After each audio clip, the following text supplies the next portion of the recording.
മലയാളിയാണ്. അവൻ ഹിമാചലിൽ നിന്ന് നമ്മുടെ പ്രോഗ്രാമിന് വയനാടിനെ റീബിൽഡ് ചെയ്യുന്നതിന് സപ്പോർട്ട് ചെയ്യാൻ വേണ്ടി വയനാടിനെ റീബിൽഡ് ചെയ്യാൻ ഹിമാചൽ പ്രദേശിൽ നിന്ന് എത്തിയ നമ്മുടെ സുഹൃത്ത് പേര് നന്ദൻ. നന്ദൻ എവിടെ ഹിമാചലിൽ? ഞാൻ ഹിമാചലിലെ മണാലിലാണ് ഞങ്ങളുടെ റിസോർട്ടൊക്കെ ഉള്ളത്. ഇങ്ങനെ ടൂറിസം മേഖലയാണ്. അപ്പോൾ വയനാടിന് വേണ്ടിയിട്ട് നമ്മൾ ഇറങ്ങും. പിന്നെ എന്തായാലും നമ്മൾ ഇറങ്ങണല്ലോ. ഓക്കെ, നന്ദൻ വന്നിരിക്കുന്നത് ഹിമാചലിൽ നിന്നാണ്.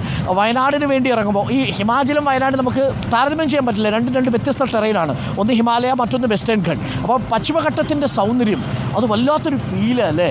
ഈ മണാലിയിലൊക്കെ പോയി നിൽക്കുന്ന സമയത്ത് അത് വേറൊരു നാട്ടിൽ നമ്മൾ പോയി ആസ്വദിക്കുന്നു എന്നാണെങ്കിൽ ഇവിടെ അങ്ങനെയല്ല, നമ്മളങ്ങ് ഇഴുകിപ്പോവും.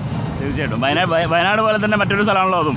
അപ്പോൾ നമ്മൾ രണ്ടും കണക്റ്റാണ്. പിന്നെ നമ്മൾ ഈ ഒരു ഇൻഡസ്ട്രിയിലാണ് നമ്മൾ വർക്ക് ചെയ്യുന്നത്. അപ്പോൾ നമ്മുടെ സംഘടനയും ഇതിൽ പങ്കുചേരുന്നു. അപ്പോൾ അങ്ങനെ ഇറങ്ങി സമൂഹത്തിൻ്റെ നാനാതുറകളിലുള്ളവർ നമ്മളുടെ ഒപ്പമുള്ള ഈ ക്യാമ്പയിൻ്റെ ഭാഗമായി ചേരുന്നു എന്നറിയുന്നതിൽ വളരെ സന്തോഷം. പ്രേക്ഷകർ ഇപ്പോൾ കണ്ടുകൊണ്ടിരിക്കുന്ന ഈ സ്നേഹവും ആതിഥേയത്വവും എല്ലാം വയനാടിൻ്റെ ഒരു ട്രേഡ് മാർക്കായി മാറിക്കൊണ്ടിരിക്കുന്നു. നന്ദൻ മാത്രമല്ല, വയനാട്ടിലെ പ്രവീണുണ്ട്. പ്രവീൺ, സോറി, ഞാൻ പ്രവീണിനെ കണ്ടില്ല. ഈ വയനാട്ടുകാരെ ഇപ്പം നമ്മളെ സ്വീകരിക്കുന്നത് രണ്ട് കാര്യങ്ങൾ കൊണ്ടാണ്. ഒന്ന്, ടി വിയിൽ കണ്ടു എന്നതിൻ്റെ ഒരു പരിചയം.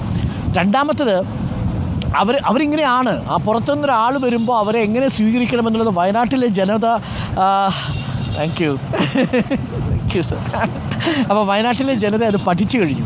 അപ്പോൾ ശരിക്കും മൗറീഷ്യസിലോ മറ്റുള്ള സ്ഥലങ്ങളിലോ ഒക്കെ നമ്മൾ പോകുമ്പോൾ അവിടെയുള്ള മനുഷ്യൻ്റെ ആതിഥേയത്വം പോലെ തന്നെ നിലവാരമുള്ളൊരു ആതിഥേയത്വത്തിലേക്ക് ഈ നാട് മാറി. ശരിക്കും വയനാട്ടിലെ ഓരോ കുടുംബത്തിലും ഒരാളെങ്കിലും ടൂറിസത്തിന് ഡിപ്പെൻഡ് ചെയ്ത് കഴിയുന്നുണ്ട്. അതാണ് ഇത്രയും ആളുകൾ നമ്മൾ ഇത്ര സ്വീകരിക്കാനും ഇത്രയും പേര് കാത്തു നിൽക്കാനും കാരണം. ടൂറിസം ഉണർന്നാൽ മാത്രമേ അവർ വീട്ടിൽ കഞ്ഞി വെക്കാൻ പറ്റുന്ന അവസ്ഥയിൽ എത്തിയിട്ടുണ്ട്. അത് ശരിക്കും പറഞ്ഞിട്ടുണ്ടെങ്കിൽ കൃഷി നഷ്ടപ്പെട്ടതിന് ശേഷം തുടങ്ങിയൊരു ഇതാണ് ടൂറിസം എന്ന് പറയുന്നത്. ഇന്ന് എല്ലാ കുടുംബത്തിലും ഒരാളെങ്കിലും ടൂറിസത്തിന് ഡിപ്പെൻഡ് ചെയ്ത് ഡയറക്റ്റ് അല്ലെങ്കിൽ ഇൻഡയറക്റ്റ് ആയിട്ട് ഡിപ്പെൻഡഡ് ആണ്. ഈവൻ ഓട്ടോ ഡ്രൈവേഴ്സ്, കച്ചവടക്കാർ, അതേപോലെ നമ്മുടെ വീടിൻ്റെ അടുത്തുള്ള ഒരു ഹോം സ്റ്റേയിൽ ജോലിക്ക് പോകുന്നവരായിരിക്കും മിക്കവാറും.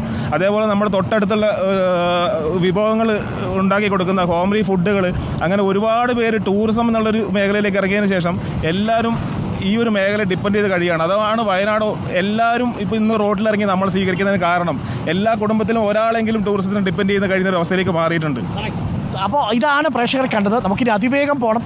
ആൻഡോ, നമ്മളിപ്പോൾ എത്ര സമയം വൈകിയാണ് ഓടിക്കൊണ്ടിരിക്കുന്നത്? 2.5 മണിക്കൂർ ലേറ്റ് ആയിട്ട് ഓടിക്കൊണ്ടിരിക്കുന്നത്. 2.5 മണിക്കൂർ അതുപോലും പിന്നിട്ടിട്ടില്ല. ഞങ്ങൾ കരുതിയതിലും വലിയ പിന്തുണയാണ് നാട്ടിൽ നിന്ന് ലഭിക്കുന്നത്.